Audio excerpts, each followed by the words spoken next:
Hi friends, ഞാൻ അലിമാണിക്കത്താണ്. അപ്പൊ നാളെ നമ്മളെ എലക്ഷൻ നടക്കുകയാണ് അല്ലെ. അപ്പോ പ്രധാനപ്പെട്ട ഒരു എലക്ഷനാണ്. ജനാധിപത്യ ഇന്ത്യ തിരിച്ചു പിടിക്കാനുള്ള ഒരു പോരാട്ടത്തിലാണ് എലക്ഷൻ നാളെ നേരിടുന്നത്. അപ്പോ നാളത്തെ വലിയൊരു പ്രശ്നം, നാളെ ജുമാ കൂടിയാണ്. മുസ്ലിം വിശ്വാസികളെ സംബന്ധിച്ചിടത്തോളം ജുമാ എന്ന് പറഞ്ഞാൽ പ്രധാനപ്പെട്ട ഒരു സംഭവം കൂടിയാണ്, ഒരു ദിവസം കൂടിയാണ്. ഇതിന്റെ ഇടയിലൊക്കെ എലക്ഷൻ വോട്ട് ചെയ്യാൻ വേണ്ടി പോകണം. അപ്പം എന്താണ് ഇപ്പൊ നാട്ടിലെ വിശേഷണങ്ങള്? നാട്ടിലെ വിശേഷം എന്നുണ്ടെങ്കിൽ ഇപ്പൊ നമ്മളെ ഇന്ത്യയെ വീണ്ടെടുക്കുന്ന ഒരു ഇലക്ഷനാണ്. അതില് നമ്മൾ മാക്സിമം UDF സപ്പോർട്ട് ചെയ്യുക, കോൺഗ്രസിനെ വിജയിപ്പിക്കുക. കാരണം മാർക്സിസ്റ്റ് എന്ന് പറയുന്നത് അവർ ചിഹ്നം നിലനിർത്താൻ വേണ്ടിയിട്ടും അവരെ ദേശീയ പദവി നിലനിർത്താൻ വേണ്ടിയിട്ടാണ്. കാരണം ഇവരെ മത്സരം ചിലപ്പോൾ 1-2 സീറ്റുകൾ കിട്ടും. അതും തമിഴ്നാട്ടില് കോൺഗ്രസും DMK ഇവരൊക്കെ ഇതായിട്ടുള്ള സഖ്യത്തിൽ കിട്ടുന്നതാണ്. കേരളത്തിലാണെങ്കിൽ കഴിഞ്ഞ പ്രാവശ്യം ഒരൊറ്റ ഒരെണ്ണം പോയിട്ട് ഒന്നും അതിന് കാര്യമില്ല. കാരണം മുമ്പ് ഒരു പ്രാവശ്യം മാർക്സിസ്റ്റ് പാലം വെച്ചത് എല്ലാവർക്കും ഓർക്കുന്നുണ്ടാവും. കാരണം മൻമോഹൻ സിംഗിന്റെ ഭരണകാലത്തൊക്കെ അവർ കാലം മാർക്സിസ്റ്റ് എന്തും ചെയ്യും. അവരുടെ കാര്യത്തിന് വേണ്ടി അവർ എന്തും ചെയ്യുന്ന ഇതാണ്. അപ്പം വിശ്വാസികൾ എന്ത് ചെയ്യാന്നുണ്ടെങ്കിൽ, വിശ്വാസികളെന്നല്ല പ്രത്യേകിച്ച് വിശ്വാസികൾ വോട്ട് ചെയ്യുക, പ്രാർത്ഥിക്കുക. കാരണം ആർക്കും ബുദ്ധിമുട്ടാണ് നല്ലൊരു ഭരണകർത്താക്കൾ വരാനും ഇന്ത്യക്ക് ജനാധിപത്യവും ഇതൊക്കെ കാത്തു സൂക്ഷിക്കുന്ന നല്ലൊരു ഭരണം വരാൻ വേണ്ടിയിട്ട് പ്രാർത്ഥിക്കാം.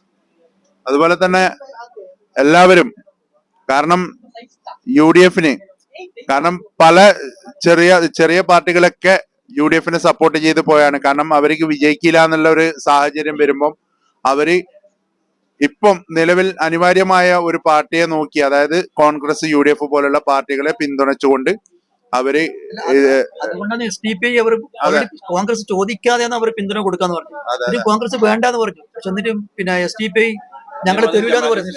ജമാഅത്ത് ഇസ്ലാമിന്റെ സോളിഡാരിറ്റി അവരൊക്കെ കോൺഗ്രസിനോടും പിന്തുണ അതും ചോദിക്കാതെ. കാരണം അവർക്കറിയാം കോൺഗ്രസിനെ കൊണ്ടേ കാര്യമുള്ളൂ. കാരണം മാർക്സിസ്റ്റ് കേരളത്തിൽ കൊടുത്ത കാര്യമില്ല. അവർക്ക് തന്നെ ഈന വെച്ചും മരപ്പെട്ടും കിട്ടാതിരിക്കാൻ വേണ്ടിയിട്ട് അവർ മത്സരിക്കുന്നതാണ്. അപ്പൊ ഇപ്പൊ എന്ന് പറഞ്ഞാല് ശരിക്കും പറഞ്ഞിട്ടുണ്ടെങ്കിൽ എല്ലാവരും ഒറ്റക്കെട്ടായിട്ട് നിൽക്കുകയാണ്. പക്ഷെ അതില് കുറച്ച് CPM ആ പാർട്ടി ചിഹ്നം നിലനിർത്താനോ അതുപോലെ തന്നെ അവരെ ദേശീയ പദവി നിലനിർത്താൻ വേണ്ടിയിട്ടാണ് ഇപ്പൊ അവര് മത്സരിക്കുന്നുള്ളത്. എന്തായാലും അത് മാത്രമല്ല, CPM-ന്റെ ഈ പിണറായിനെ കേരളത്തിലെ സഖാക്കന്മാരനെ അംഗീകരിക്കുന്നില്ല.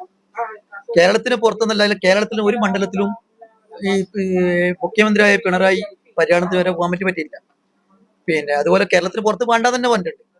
കാരണം BJP ആയിട്ട് അവർ അത്രയും ഇതിലായിപ്പോ നിൽക്കുന്നില്ല. കാരണം ഇപ്പൊ ലാവ്ലിൻ കേസിൽ ഇന്ന് തന്നെ പുറത്ത് ദല്ലാള് നന്ദകുമാറിന്റെ വോയിസ് പുറത്തു വന്നിട്ടുണ്ടല്ലോ, വീഡിയോ അടക്കം പുറത്തു വന്നിട്ടുണ്ട്. കാരണം ജയരാജൻ വന്ന് സംസാരിച്ചതും ലാവ്ലിൻ കേസ് ഞങ്ങൾ ഒഴിവാക്കി തരാം, ഞങ്ങൾ തൃശ്ശൂർ നിങ്ങൾക്ക്, അത് എല്ലാവർക്കും അറിയുന്ന കാര്യങ്ങളാണ്. തൃശ്ശൂർ അവർക്ക് ഒരു അണ്ടർസ്റ്റാൻഡിങ് ഉണ്ട്. അത് മാത്രമല്ല, ചില സ്ഥലങ്ങളിലൊക്കെ BJP പരസ്യമായിട്ട് സുരേന്ദ്രനൊക്കെ പറയുന്ന കേട്ടോ, എന്തെന്ന് പറഞ്ഞിട്ടുണ്ടെങ്കിൽ പാലക്കാട് ഇനി ഒരു MLA സ്ഥാനത്തേക്ക് മത്സരിക്കേണ്ട ആവശ്യം വരില്ല, വേണ്ടാന്നൊക്കെ. അപ്പൊ അതിന്റെ അർത്ഥം ഇവിടെ അവര് അന്തർധാര ചർച്ച നടത്തുന്നത്. അതുകൊണ്ടാണ് മുമ്പ് കള്ളപ്പണത്തിന്റെ കേസ് വരെ ഒഴിവാക്കി. ഇതേമാതിരി ഈ സുരേന്ദ്രന്റെ വേറൊരു കള്ളപ്പണത്ത് വെറുതെ കേസുണ്ട്, അത് ഒഴിവാക്കി.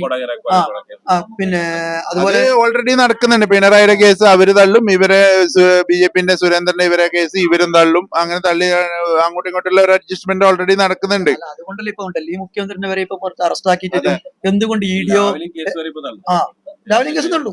അത് അടുത്ത ഭരണം BJP വന്നെങ്കിൽ ലാവ്ലിൻ കേസ് അടക്കം. ഇപ്പൊ രാഹുൽ ഗാന്ധി പിണറായിനെ എന്താ അറസ്റ്റ് ചെയ്യാത്തതെന്ന് ചോദിച്ചതിനെ പറ്റിയിട്ട് ചോദിച്ചതിന് ഇവര് വലിയ വിഷയാക്കിയിട്ട് എടുക്കുന്നുണ്ട്. അറസ്റ്റ് ചെയ്യുന്നല്ല പറയുന്നത്, പിണറായിന്റെ അടുത്തേക്ക് PD കാര്യങ്ങൾ വരുന്നില്ല. മറ്റുള്ള കേജ്രിവാളിന്റെ അടുത്തേക്കും അതുപോലെ തന്നെ BJPക്ക് എതിരെ സംസാരിക്കുന്ന അവരുടെ ED എത്തുന്നുണ്ട്. എന്തുകൊണ്ട് പിണറായിന്റെ ഇത്രയും പ്രശ്നങ്ങൾ? കാരണം മകളെ പേരിലുള്ള കാര്യങ്ങളും. അപ്പൊ ചോദിക്കാൻ തെളിവുണ്ടോ? തെളിവുണ്ടായത് കൊണ്ടല്ലേ അവരെ പറ്റിയിട്ടുള്ള ഒരു ഇതൊക്കെ വന്നത്. അല്ല, ഇന്ത്യ ചരിത്രത്തിൽ 36 പ്രാവശ്യം മാറ്റിവെച്ച കേസ് ചെയ്തിട്ടുള്ളത് ലാവ്ലിൻ ഒറ്റ കേസല്ലേ ഉള്ളൂ. അത് നമ്മുടെ നാട്ടിൽ കള്ളനും പോലീസും കളിക്കാൻ അറിയുന്നില്ലേ? അതുപോലെ CPI-ന്റെ വക്കീൽ വരുന്ന സമയത്ത് പിണറായി വക്കീൽ ഉണ്ടായില്ല, പിണറായിന്റെ വക്കീൽ ഉണ്ടാവും, CPI-ന്റെ വക്കീൽ ഉണ്ടായില്ല. അപ്പൊ കേസ് നീട്ടി പോന്നുള്ളതാണ്. അല്ല, ഇതൊക്കെ ഒരു അണ്ടർസ്റ്റാൻഡിങ്ങിന്റെ ഭാഗമാണ്. മുണ്ടെടുത്ത മോഡിയും പാനിട്ട മോഡിയും അത്രേ ഉള്ളൂ. കാരണം ഇപ്പൊ UAP-ന്റെ കേസ് തന്നെ നോക്കി. ഇതേ നമ്മളെ ശുക്കൂർ വക്കീല് ശശികലക്കും ശംസുദ്ദീൻ മാലത്തിനെതിരും കേസ് കൊടുത്തു. ശംസുദ്ദീൻ മാലത്തിനെ അറസ്റ്റ് ചെയ്തു, ശശിലിനെ അറസ്റ്റ് ചെയ്ത് പെറ്റി കേസ് എടുത്ത് ഒഴിവാക്കി. അങ്ങനെ എല്ലാ കാര്യങ്ങളും നോക്കിയോ മുസ്ലിങ്ങൾക്ക് UAP ഇപ്പം മുസ്ലിങ്ങൾക്ക് മാത്രമായിട്ടുള്ള ഒരു നിയമങ്ങളായിട്ടാണ് മാറ്റിയിട്ടുള്ളത്. മുമ്പ് മുസ്ലിമിന്റെ പ്രവർത്തകര് ഒരു ലഘുലേഖ കൊടുത്തേ പറയട്ടെ, നിങ്ങള് മരുന്നിട്ട് കൊടുക്കുന്നതല്ലേ നിങ്ങൾ പ്രശ്നം ഉണ്ടാക്കാൻ വേണ്ടി. ഒരു മുഖ്യമന്ത്രിയൊക്കെ പറയുന്ന വാക്ക് അതാണ്. അതെ, മുഖ്യമന്ത്രി തന്നെ അവർക്ക് പിന്തുണ പ്രഖ്യാപിച്ചിട്ടുണ്ട്. അതായത് ഇപ്പൊ തമിഴ്നാട്ടില് രാഹുൽ ഗാന്ധിയുടെ ഫോട്ടോ വെച്ചിട്ട് വോട്ട് പിടിക്കുന്നു. അതിൽ മാർക്സിന്റെ ഒരു നേതാക്കന്മാരെ ഫോട്ടോ ഇല്ല. കേന്ദ്ര നേതാക്കന്മാരെ PB അംഗത്തിന്റെ ഒരു വോട്ടം വരെ അതിലില്ല. കേരളത്തില് രാഹുൽ ഗാന്ധിക്ക് എതിരെ DNA ടെസ്റ്റ് വരെ നടത്തണമെന്ന് അൻവർ പറഞ്ഞത്. അൻവറിന്റെ DNA ടെസ്റ്റ് ആരെ നടത്തുന്ന ഇപ്പൊ ഞാൻ ഇത് നടത്തേണ്ടത് അവരുടെയാണ്. രാഹുൽ ഗാന്ധിന്റെ DNA ടെസ്റ്റ് നടത്താൻ ഇവനായി ഇത് ചോദിക്കാൻ വേണ്ടിട്ട്. ഇതെല്ലാം പറഞ്ഞാൽ ആഫ്രിക്കയിൽ പോയിട്ട് തൊപ്പി വിട്ടിട്ട് കൊള്ള സംഘത്തിൽപ്പെട്ട ആളാന്ന് വന്നിട്ട് പറയുന്നത് രാഹുൽ ഗാന്ധിന്റെ DNA ടെസ്റ്റ് നടത്തണമെന്ന്. ഇപ്പൊ നാളെ ഇപ്പം ഇന്ത്യ സഖ്യത്തിന്റെ കൂടെ നാളെ വിജയിച്ചു വന്നാല് മന്ത്രിസ്ഥാനം ചോദിക്കാൻ ആദ്യം വരുത്തി ഇവരായിരിക്കും. മന്ത്രിസഭ പ്രധാനമന്ത്രി ഞങ്ങൾക്ക് വേണമെന്ന് അല്ലറിഞ്ഞ് CPM കമ്മ്യൂണിസ്റ്റ് ഇല്ലെങ്കിൽ ഇന്ത്യ ഇല്ലാന്നാ പറയുന്നത്.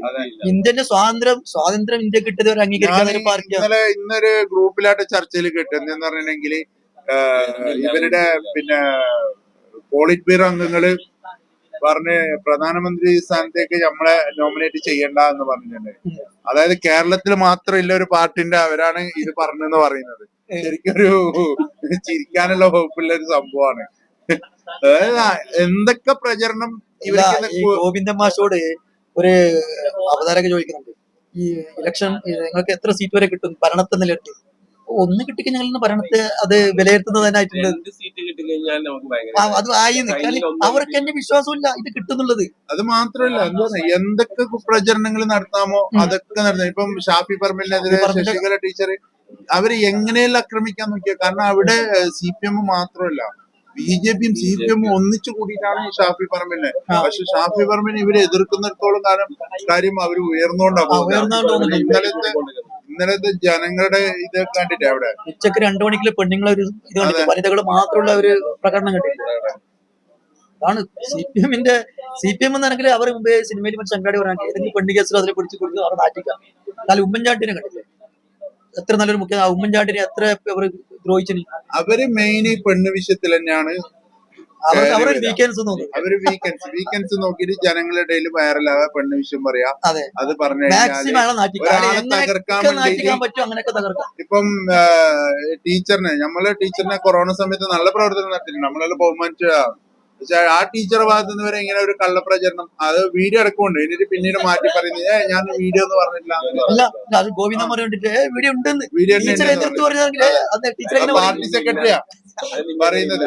അത് നിങ്ങൾക്ക് ഇല്ലാന്ന് പറയുന്നത്. CPM പ്രസിഡന്റ് ഇല്ലാത്ത പാർട്ടിയാ പാർട്ടി സെക്രട്ടറി. നല്ല പവറുള്ള ഒരു ഇതാ. അതായത് മുഖ്യമന്ത്രിനായിട്ട് പവറില്ല. പക്ഷെ ഇപ്പം പിണറായി വിജയൻ ആയതുകൊണ്ട് മാത്രം സെക്രട്ടറിക്ക് വിലയില്ലാതായത്. അല്ലെങ്കിൽ പിന്നെ മുഖ്യമന്ത്രിനെക്കാട്ടി പവറുള്ള ആളാണ് സെക്രട്ടറി. ആ സെക്രട്ടറി കള്ളപ്രചരണം നടത്തുന്നത് വിജയിക്കാൻ വേണ്ടിട്ട്. അല്ല അവർ എന്തും ചെയ്യും. അവർ വിജയിക്കാൻ വേണ്ടി അവർ എന്തും ചെയ്യും. അപ്പൊ എന്തായാലും നാളത്തെ വോട്ട് കൈപ്പത്തി അടയാളം മറക്കണ്ട. UDFനെ ഇന്ത്യ മുന്നണിയിലെ പരിശോധിച്ചാലേ നമ്മളെ ന്യൂനപക്ഷങ്ങൾക്ക് രക്ഷയുള്ളൂ. അതുകൊണ്ട് എല്ലാവരും ന്യൂനപക്ഷത്തിന് മാത്രമല്ല ഏകദേശം ആളുകൾക്കും രക്ഷപ്പെടണം. കാരണം ഭരണം ഇന്ത്യന്റെ നിലനിൽപ്പാണ്. കാരണം ജനാധിപത്യമില്ല.